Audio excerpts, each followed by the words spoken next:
I am not complaining. This is like an amazing thing. Oh, hey. Hi.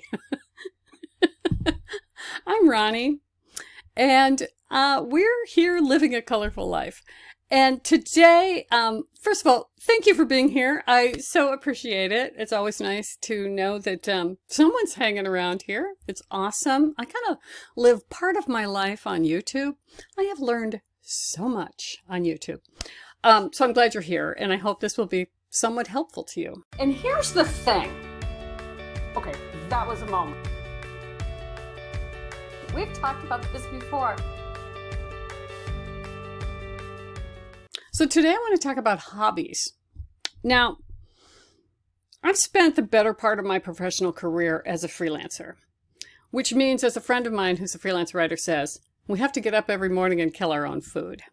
So when you are in the process of, if I'm going to eat eventually in my life, I need to make this happen. Most of my creative time has been spent in the pursuit of a freelance job, licensing my artwork, selling my artwork, some sort of thing around selling artwork. I am not complaining. This is like an amazing thing. However, one of the things that I have chucked aside in my mostly professional career is the idea of having a hobby. A hobby being something that you do purely for pleasure, for learning something new, for using different parts of your brain than you normally are. And I just was thinking, like, if I have a hobby, it has to be somehow related to my business, and it somehow has to relate to me bringing in money on the other side. I am here to tell you that I was wrong. I know. Apparently, it's a really good thing to have a hobby, to sort of set aside that extreme working part of your brain and let it rest and let it simmer and get into the flow of something else that doesn't have a deadline. You're not trying to satisfy someone. You're not trying to hit a market. You're just doing it for pure enjoyment. So, I have a new hobby. Okay, you get to a certain age and you go, oh my gosh, I should be doing things that I've always said I wanted to do. Now, for me, this does not include, mountain climbing or, well, there's a few things I would do. Probably not mountain climbing. I think my mountain climbing days are behind me. But I did about 2 years ago, right before the pandemic happened. A friend and I challenged each other to learn how to hula hoop. We saw someone hula hoop and we were like, how do I not know how to do this? Like, we had them when we were kids, but I don't remember ever figuring out how to actually make the thing go.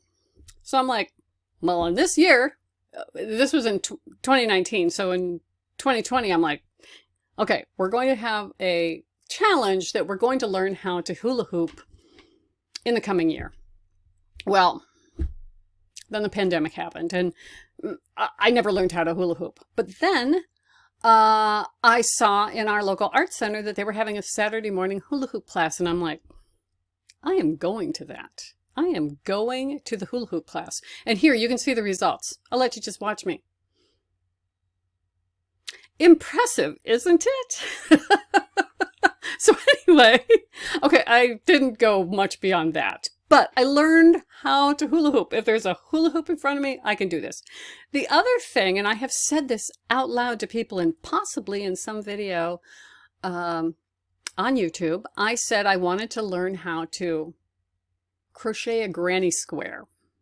I know, I have very lofty goals. So I would sort of look it up and I'm like, I gotta buy the hooks and the yarn and I don't know how to do this and when do I have time to make granny squares? What's the point? Even though I envision myself in a granny square vest, like down below my knees, it is a goal. So I was visiting my sister Anne Marie, who is a very, very talented fiber artist. She knits, she crochets, she weaves, she dyes wool. She's an amazing human being. And I was going to visit her and I'm like, okay, one of my goals, Anne Marie, is for you to teach me how to do a granny square. She was like, maybe you should have higher goals than that. But I'm like, nope. we are going to learn how to do a granny square. Now, we did. My first granny square. Terrible. I didn't understand the structure. I didn't get it. It's terrible. But that doesn't matter because I'm like, this is something I want to learn how to do. So by the time I finished, okay, so she taught me how to do that. Then she went out of town. I was still staying at her house. And so I watched a bunch of YouTube videos and a Skillshare class on how to crochet. And, well, here. I made some granny squares. It's very obsessive. So anyway, it was one of those, I'm finding out that crocheting, unless you're super planning things out, it's kind of the milk and cereal kind of issue. Like, I don't have enough of this color, so I have to go get more. And then I ran out of this and I have to go get more. It's like the milk and cereal. You never have enough of one of the other. Anyway, so I learned how to make a granny square, which opened the door for me. And here's where it's like hobby or obsession.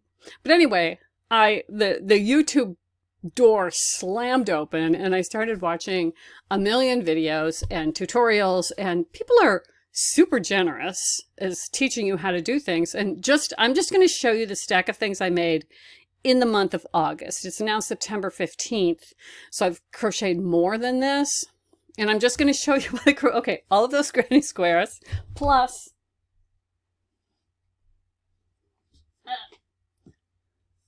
these items. These are all things that I have crocheted in the month of August. Now, I'm just going to tell you, 85% of them are awful, not worthy of even donation. And so they may be reworked in some fashion or just chalked up to these are my first attempts. If you do want to see them in detail so we can all look at Ronnie's learning process, feel free to put that in the comments if you'd like to see them in detail, what I made. I'm happy to show those to you. Just put it in the comments. And also in the comments, I would love to know, what are your hobbies? What do you do purely for fun? Even if people say, oh, you could sell those or you could make money doing that. Do you care about that? Right now, to me, crochet has become a bit of a driver creatively because it's really, it's using my brain in a different way than I normally would use it. And I find that very challenging. It's really super fun.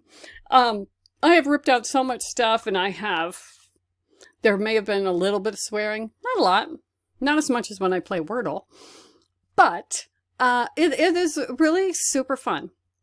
So I'm keeping it in the, someone said, oh, what are you going to do with this? What's your plan? And I'm like, well, I just want to crochet. I mean, yes, I do have the vision of me wearing the oversized granny square maxi length vest, but that is to come. But I find it to be just a wonderful way to use my brain in a way that is allowing me to relax my brain. And it's a bit meditative, although you do have to count, which I've never been particularly good at things where you have to do something and count at the same time, like playing an instrument or dancing.